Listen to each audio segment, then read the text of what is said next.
All right, so CES in Las Vegas just happened. That is the Consumer Electronics Showcase, and there's a few things we wanted to tell you about. The first is the French company Wello. They unveiled their new bike car, the Wello family 3-wheeled pedal assist vehicle. So it has what appears to be a 1,000-watt continuous electric motor to assist the pedaling. It costs $8,800, which includes a solar panel on the roof to help charge it. It has speeds from 25 to 40 kilometers an hour. It has a range up to 100 kilometers. You can carry a second passenger or child in the back, or up to 80 kilograms or 176 pounds of cargo in the back. What's cool here is how they have this patented stability system that leans into the turns for more stability. There's very few specs, but they do say that the advanced solar panels on the roof can completely power the vehicle. Interesting. I mean, the price is pretty steep, especially since there aren't too many places in the world that I could think that this vehicle really fits, which is unfortunate. I think that there should be more places in the world where this vehicle is like, oh, that totally makes sense for, 90% of the vehicles are this. Why don't you think it fits? Where do you drive it? City streets. I don't know. So you're saying it only fits certain cities? Like, I can totally picture this in, like, Paris. Right. Maybe because it's a French company. I don't know. I think that if everyone were driving around these, or 90% of the people were driving something like this, or just bikes, that it wouldn't seem as scary. Because if you got into an accident, you're not going to be going that fast. The other person isn't going to be in a big, heavy vehicle. You're not going to get thrown around too much. It'll be a low energy collision. Whereas I think if you get into an accident with something big, you're going to regret it. Another product unveiled at CES is Wallbox. This is a Spanish company which just unveiled its latest home EV charging box, the Quasar. Now, you might be saying, I have seen so many charging boxes, who cares? This can charge your car at 7.4 kilowatts, but it can also charge your house. What?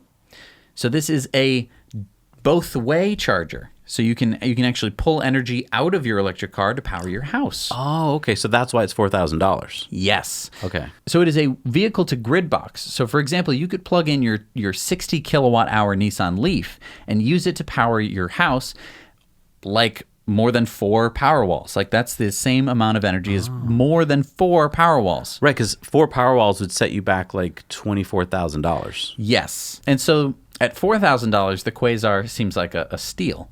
Especially since you're getting, the same amount of stuff just with your car. And I mean, because it has a DC inverter, it can charge EVs like the Harley-Davidson Livewire motorcycle in 1 hour versus overnight with AC level charging 1, which is normally how you have to charge that bike at home. So that is pretty cool. I'm dying to see this thing. We've reached out to the company, and hopefully we'll be able to review it. So a surprise at CES was that Sony unveiled their own EV concept.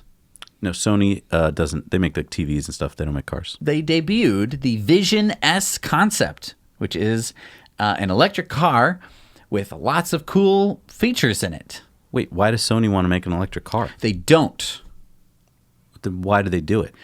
Okay, well, so Izumi Kawanishi, the executive officer of Sony Robotics, said that the Vision S is Sony's contribution to the evolution of cars. Wait, so Sony's getting into the car market? He said not at the moment. So they came out with this electric car because they want to contribute to the evolution of cars, but they're not going to make the car.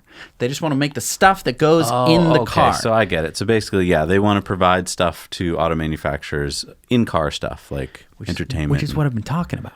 Gotcha. It's new PS5. Yes. Pop that right in a... Boom.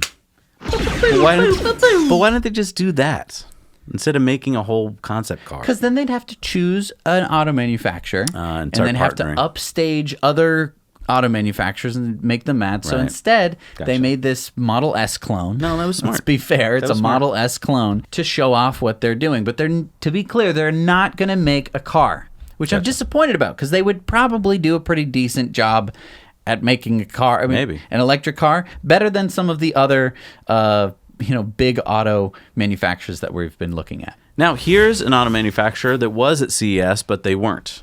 So I guess to save money, Fisker unveiled their Ocean electric SUV at a different venue so that they could save some money. CEO and chairman of Fisker, Henrik Fisker, hopped out of the rear of the SUV and announced that the Ocean will start deliveries in 2022 with a base price, get this, of $37,499, which means that after the $7,500 federal tax credit, it is a sub $30,000 EV. Wow. Okay. Where can I buy one?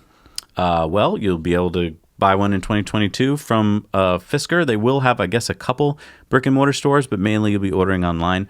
The range, as we remember now, is 250 to 300 miles is their target. It'll have an 80 kilowatt hour battery. The top model will have a 0 to 60 time of 2.9 seconds. They'll be using some recycled plastic carpets, some recycled rubber tires to make some of the trim. It'll have a vegan interior and full-length solar roof for up to 3 miles per day of range. Question is, can they actually pull it off? Can they actually produce it? That's the question that we're asking about a lot of car manufacturers.